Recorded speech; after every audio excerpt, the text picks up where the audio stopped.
Hello! In today's planning application case study, we're looking at another successful planning application where we secured retrospective planning permission for a garden room that had already been built.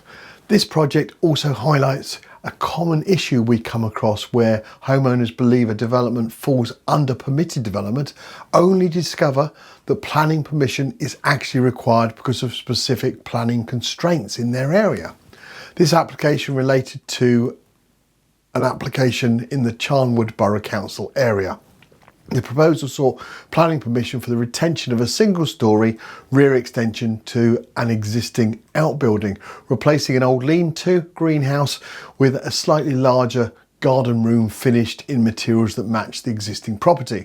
The property is located in a conservation area, making heritage considerations a key part of the actual application. Our client wanted to replace an ageing greenhouse at the rear of their bungalow with a much more practical garden room. The new structure would provide additional usable space while remaining sympathetic to the existing property by matching the external materials, roof tiles and render. Although the replacement building was only slightly larger than the original greenhouse, it created a far more functional space that complemented the home. Before contacting us, the client had submitted a Certificate of Lawfulness, believing the proposal fell under permitted development. However, that application was refused. The reason wasn't because the proposal was unacceptable, it was because the new structure was physically attached to the existing rear extension, meaning it no longer benefited from the permitted development rights that would normally apply to a freestanding outbuilding. Because the property also sits within a conservation area, a full planning application was required to regularise the development. We prepared a detailed planning design and access statement explaining why the proposal represented an appropriate form of development despite requiring planning permission. Our planning case demonstrated that the replacement building occupied virtually the same position as the former greenhouse. It remained modest in scale and subordinate to the existing dwelling. Matching render, roof tiles and white UPVC windows ensured it blended seamlessly with the property. Locating the extension in its existing position actually reduced its visual impact compared to relocating it elsewhere under permitted development. The proposal preserved the character and appearance of the conservation area, and there would be no adverse impact on neighbouring residential amenity.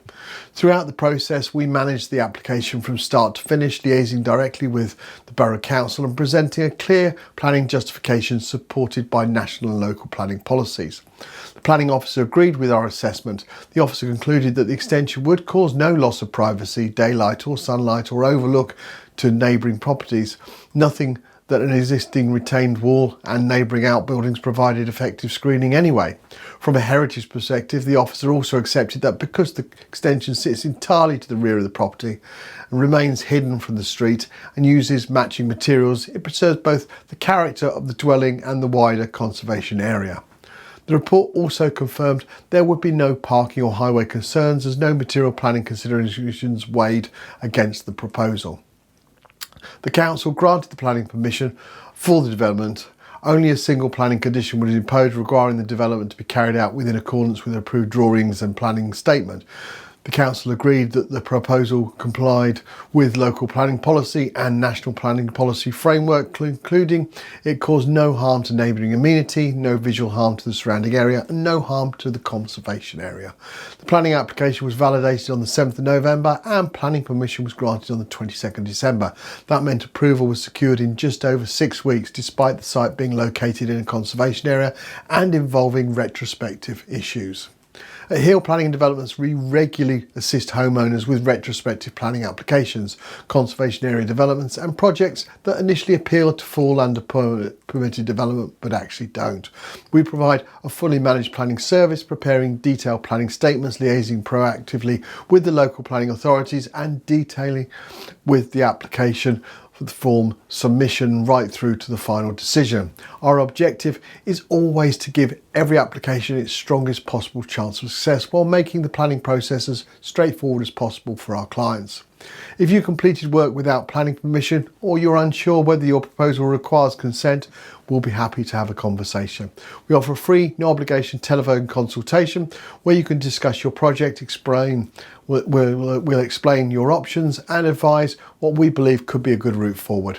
To take advantage of our free no obligation consultation, complete our quick inquiry form on our website. You can find that at www.healplanning.co.uk. Thank you very much for watching, and we look forward to seeing you in the next planning related video. Bye for now.